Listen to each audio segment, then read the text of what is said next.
what's driving silver is people are getting out of paper into physical. And when you have got, thousands of tons of paper and only 1 ton of physical, you got a problem. So it's the last one to do it is a sissy, and this squeeze is only just starting. And it's not just silver, but I mean, if you look at all the metals, they are wildly undervalued, measured in gold. Now, you could argue, well, that's because gold has risen, and they haven't. But over the long term, the purchasing power of gold remains relatively constant. And I've worked on a basket of base metals, which is assembled by the IMF, and taking that as, if you like, the basis, I can see that the value of that basket is at only 20% of that long-term value. Only 20%. In other words, that gap has got to close. Now, some of it could be gold going down a little bit, but in current circumstances, I think that would be a very brave call. What it does mean, and this is desperately important, it means that even in gold, these things like copper, silver, molybdenum, all these sort of, nickel, lead, whatever, a basket of them is going to go up 4 to 5 times in gold, while gold is rising against fiat currencies, which in turn means that the input, if you like, into producer prices is going to be dramatic in 2026 and even more dramatic perhaps in 2027. And it's not just restricted to, to a basket of metals. I mean, the whole of the commodity complex has been suppressed by the shenanigans, if you like, that go on in paper currencies, and particularly the dollar. That's being unwound. According to Alasdair Macleod, gold and silver aren't rising. The dollar is collapsing. With paper silver outnumbering physical by 100 to 1, a historic squeeze has begun. China has stopped supplying silver, is dumping US Treasuries, and is pricing metals on its own terms. Buy physical now. Thanks for watching. Give a thumbs up and subscribe to Fine Metals for the latest insights. There was no speculative interest in COMEX or indeed in London ahead of this. What subsequently transpired was there was speculative interest on the Shanghai Futures Exchange, and quite a lot of that on the short tack. Not long. I mean, this guy was Bain something or other, Shilin or something, short of over 30,000 contracts. Yeah. And what's interesting is that next week is Chinese New Year, Year of the Horse. Markets are shut. Mr. Bain has been told you cannot sell anymore. So the only thing you can do is buy to close or deliver. I'm awaiting the squeeze. I think the squeeze could be quite dramatic at the Chinese end. Anyway, so we'll see what happens there. But the other point I'd like to make is that on this dip, I'm hearing from everywhere around the world that buyers for gold and silver were just queuing up to pick it up deep levels. Now, that's interesting because it tells us that the psychology behind the market now is immensely positive. People are beginning to understand why you should have gold and silver. And the people who are understanding are central banks, governments, let's say some of the super rich, wealthy Asian families. They're not all. The people who may be people with huge, great funds who are close to government and know what central bankers are thinking. And perhaps some old money, which understands the difference between money and credit. Not that many people do, but understand that it's credit going down in value rather than money going up. Because, that's the point. It's not a bull market for gold. It's a bear market for fiat currencies. I think what's really, if you join the dots, though, it was about the same time that things changed for silver, because until then, China had been happily supplying silver into the market basically to suppress the price. But then they turned around and, America suddenly decided, this is a critical mineral. So China's attitude towards silver changed at that moment quite sharply, and I think various other things too. So what we saw was suddenly there was a liquidity squeeze in London, where I think it was October the 9th. You'll correct me if I'm wrong. Lease rates shot up to nearly 40%. Yeah. Backwardations between London and COMEX appeared for a while. We've had consistently, you would think that this is just a problem confined to us in the West, but no. I mean, actually, the price of silver on the Shanghai Gold Exchange and also the Shanghai Futures Exchange has been higher by significant premiums over ours. So, I think this sort of tells us two things. First of all, the price is actually made in China, not here, which is very, very important. I think the second thing about it is that the supply situation in the West is still dire. And actually, what's happening, if you get to the bottom of it, what's happening is that people are getting out of paper into physical.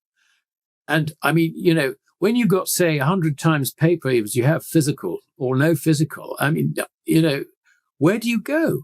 And this is why you've got problems in the market. And they've only just begun, in my view. I think it's going to continue because unless the Chinese relent, and I don't think they are, bear in mind that they're now on the warpath. They turned around and told their own institutions yesterday or day before, don't buy US Treasuries, reduce your positions. Get out of crypto. We're banning it completely. Anyone who deals in crypto is going to jail. The Shanghai Futures Exchange issued an announcement that they had identified, I think, something like 145 cases of spoofing and deal washing, I think they called it. I don't know quite what that is. Spoofing, we know.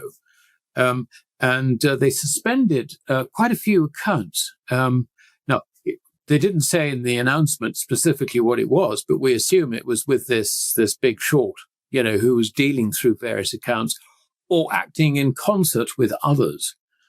Whichever way, there is this huge, huge short position to close. And guess what? The exchange is on holiday next week. It's shut. I mean, I wouldn't like to be in that position of having a position in a very volatile market, not being able to deal for a week. I mean, my goodness, I think that's negligent or stupid, really. So anyway, he's got himself into this position. It's going to be interesting to see how it comes out. This is something which, of course, nobody really understands within the system. I mean, the dealers and so on and so forth. And I read, commentary from some very, very intelligent guys, in the LBMA and so on and so forth. And they just don't understand that it's not a bull market in gold. It's a bear market in the currency. And of course, that's a completely different thing. So if you understand that, then you understand that the price tomorrow, there's a bit of volatility in it. Well, the price in 3 months' time of gold, the value of gold, is broadly unchanged. What you're doing is not taking a bet on gold. You're taking a bet on the currency. That's the key thing to understand. And when people really understand that, the currency's completely had it. I mean, there is, going back to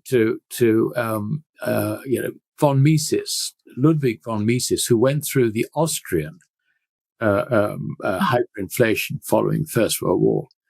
And he was, one of the advisors, if you like, working from sort of just outside the government to help stop it happening. But he said that, when you get to the point that everybody understands that it's not prices rising, but the currency going down, they get the hell out of whatever currency they've got for anything which isn't currency. And that's called the crack up boom. That will eventually happen. But, we're at the stage, Andy, where nobody actually, or very few of us actually understand that it's not gold going up, but the currency going down. In other words, it's not prices rising, but the currency going down. And over the next year or two, increasingly people will understand that. And as they understand that, the death knell of the currency is just sort of getting closer and closer and closer. the timescale of the end of the dollar is actually accelerating very, very rapidly. You do not get a government regulator, presumably told by the bigwigs in the Central Committee, you do not get a government regulator turning around and telling the institutions, sell your US Treasuries. Now that is quite remarkable. It's phenomenal, and as you say, not just the institutional institutions out there. We're talking about the first tier banks to possibly actually sell some of those holdings. And I mean, that to me, that this is, if you've got a buyer's strike for US Treasuries on its own, let alone dumping anything, but if you've got a buyer's strike, good God, that's a problem. Exactly. And I mean, it's, basically the Americans have made enemies everywhere. And I think there is a growing reluctance to, take their bonds, to subscribe to their bonds, to hold their bonds. And if you look at the market, I mean, there's on Treasury, US Treasury tick figures, there's about 44 trillion of foreign money invested in dollars and underlying financial assets.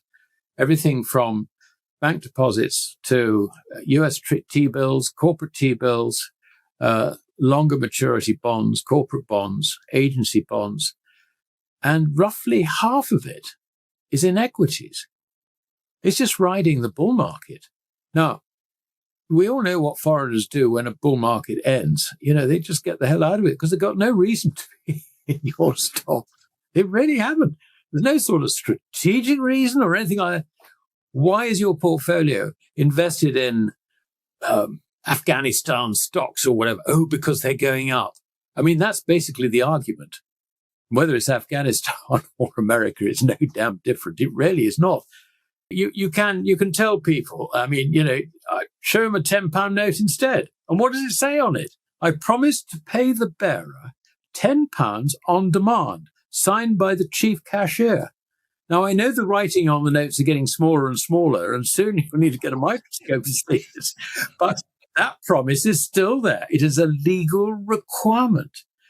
But what is that payment in £10? It is 10 sovereigns. And I mean, 10 sovereigns. A sovereign now is 900 quid, roughly, give or take. Yeah. So 10 is £9,000. So a tenner, if you like, under the gold standard, our old gold standard, pre-war, and also briefly between 1925 and 32, a tenner is represented today by £9,000. Well, I'm off to Lloyd's Bank to have an argument with them tomorrow.